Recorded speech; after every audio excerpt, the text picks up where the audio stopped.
Imagine this. You bust your tail on the recruiting trail. You finally built a team that fits your system, your culture. You're ready to take the next step. But now, because you average 109 rushing yards instead of 112, your running back wants out. Or you threw for 269 yards instead of 274. Now your QB thinks you're not his style. This was the problem with Dealbreakers in college football 25. They lacked nuance. And in college football 26, they better get it right. Today I'm breaking down the 3 most frustrating dealbreakers: playing style, pro potential, and playing time. Let's get into it. Playing style might be the worst offender. The current system only checks box score stats, passing yards, rushing yards, interceptions, etc. But none of that accounts for how long the games are. If I play 5-minute quarters and average 115 rushing yards a game, I'm dominating. But if the game wants 120 for a B- grade instead of a C+, now my 5-star back is gone. Same thing with quarterbacks. 40 touchdowns, 68% completions for the #1 team in the country. Doesn't matter. If I didn't hit an arbitrary number of yards, it's not a fit. And what about schools with identity? If Texas Tech has a down year in passing yardage, that doesn't mean they've abandoned the air raid. Even worse, for defensive backs, playing style equals interceptions. Lockdown corners don't get thrown at, so now I'm being punished for good coverage? And if I face 2 triple option teams and don't pick off a pass for a few weeks, my corners want to bolt until I get 3 picks the next game? That's not a system, that's chaos. The workaround for this in CFB 25 was to play players once, then bury them on the depth chart or redshirt them. Their total for the game adds on to the average, and if they don't play again, their average doesn't change. I shouldn't have to do that to keep my team together. Let's talk about pro potential.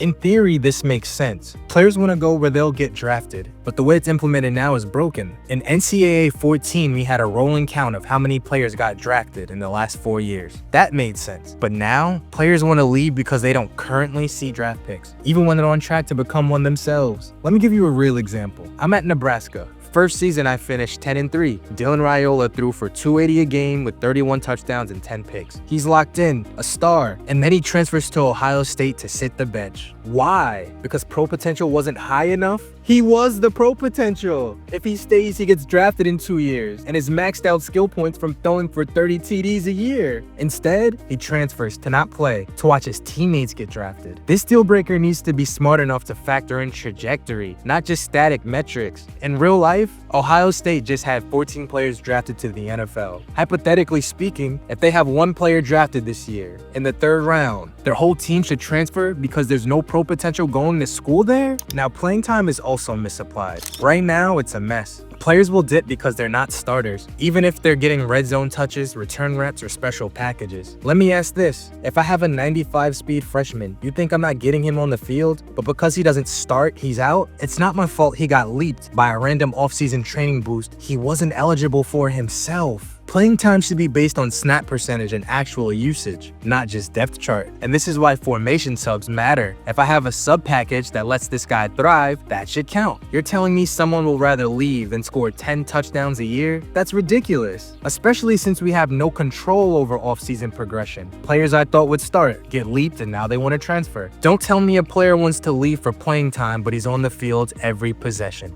Look, I love building dynasties. I love recruiting, developing talent, and building a legacy. But all of that is annoyingly harder if deal breakers are this rigid. I shouldn't be straight up avoiding players, thinking they'll transfer after a year or 2 for something beyond my control. Playing style, pro potential, playing time, they need to account for context. I want to be challenged but not cheated. College football 26, give us nuance or risk breaking the best part of Dynasty Mode. Drop your thoughts in the comments. Have any of these burned you in a rebuild? I'll be responding all weekend. And if you're building for the long haul like I am, make sure to hit that sub button. We're just getting started.